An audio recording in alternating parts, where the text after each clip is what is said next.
A true revolution will soon cause us to question the fairness and justice of our present and past policies. See, we have a choice today: nonviolent coexistence or violent cohabitation.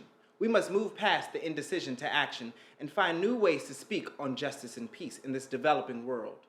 A world that borders our doors. See, if we don't, we will be dragged down this long, dark, shameful corridor reserved for the times of people who possess power without compassion, and might without morality, and strength without sight. See, you ask the question, aren't you a civil rights leader? And therefore, this answer comes.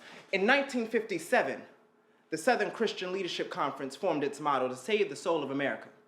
They were convinced that they could not limit their vision by the certain rights allowed to black people, but stand firm in their conviction that America would never be saved until all the descendants of the slaves were let go from their shackles that we wear today.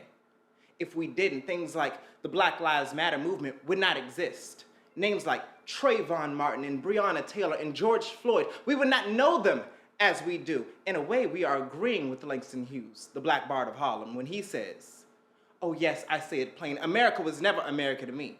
But I say this oath, hoping that one day America will be." Even J. Cole says, "All I want to do is take the chains off.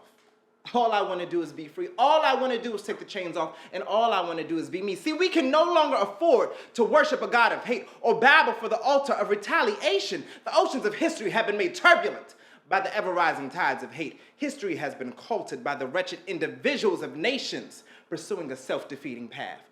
Arnold Toynbee says, "Love is the ultimate force that makes the saving choice between life and good versus the damning choice of death and evil."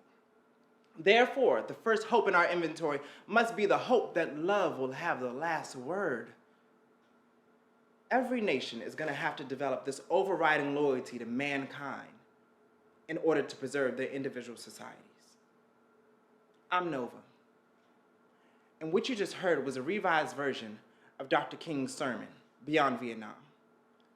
I never mentioned Vietnam because that war has come and gone, but the words still reign true today.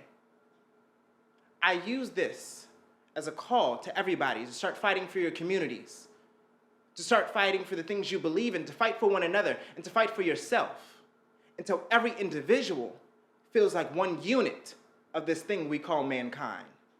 Let's redefine the term separate but equal.